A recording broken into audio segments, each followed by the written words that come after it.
You see in the center here, painted in the colors of the Royal Laotian Air Force, was purchased by the foundation, painted and restored to its original condition.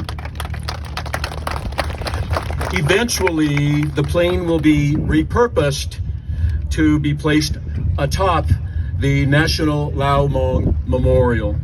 We're working with Mayor Seitz in the city of Westminster to identify an appropriate site. Our plane was piloted by board member and chief pilot Alan Cook. Alan, would you please stand? Alan is a board member. I would add that not only is Captain Cook a tremendous pilot, he's a trainer for United Airlines on the 737. He's also a certified mechanic, which we think is incredibly smart to have the mechanic be the same person who flies the plane. Flying in with Captain Cook today is SGU Lieutenant Pao Yang, who was a T-28 pilot himself. Pao Yang, where are you, please? Would you please stand? Pao Yang was shot down, captured, was tortured in prison. Eventually he escaped Laos and made it to a refugee camp in Thailand. Lieutenant Pao fought with the SGU during the United States Secret War, conducted covertly by the CIA and the US military in Laos from 1961 to 1975. We're honored to have you here with us, Lieutenant Pao. Two other T-28s accompanied our plane today. The T-28 that honors the United States Marines is owned by Dave Taylor and piloted by Doug Eastman. The third T-28 honoring the United States Air Force is owned and piloted by Steve Rodimer. Thank you, gentlemen, for your presence. Would you please stand for your support? This is especially noteworthy because I can tell you the T-28 burns about 50 gallons of fuel an hour, so this is a commitment and a gift to us that you're here. Thank you. I'd like to introduce members of the National Lao-Hmong Memorial Foundation Board of Directors and our honorary board. I will call your names and simply ask that you stand and remain standing. You're welcome to applaud after all are named. Youngmi Lor, SGU veteran CJ Yang, Vietnam veteran John Luman, Chief Pilot Alan Cook, Vang Cao, who comes to us from Milwaukee, Commissioner Bill Horan, and Yang Chi. I'd also like to introduce our honorary board members, Dr. Wapat Lee, Somai Sitase, and Wayne Seikow. Thank you all for being here today. And more importantly, thank you for your service.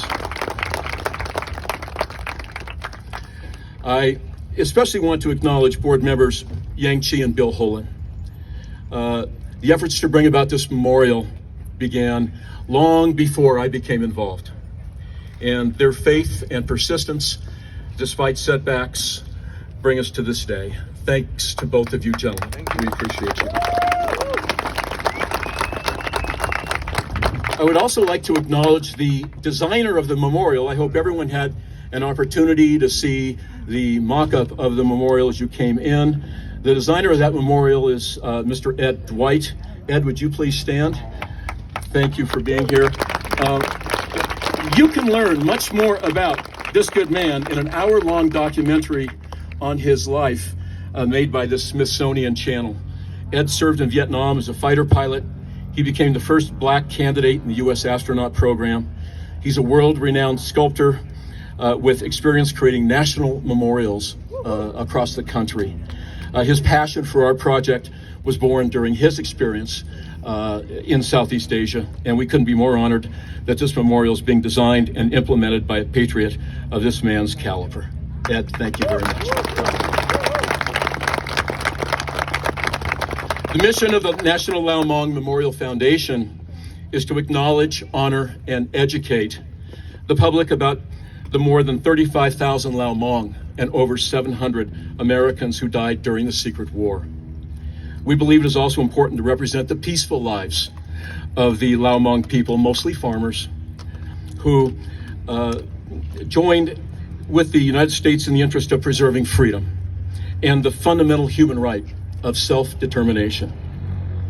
In 1975, when the U.S. abruptly left Vietnam and Laos, thousands were left to face the Communist Pathet Lao forces, as Congressman Perlmutter said.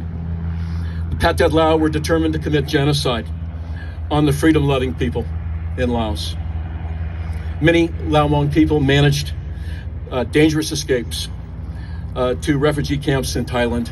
Many then came to the United States, where they achieved more success in one generation than any other group of immigrants that I can think of. This is also a story the memorial will tell.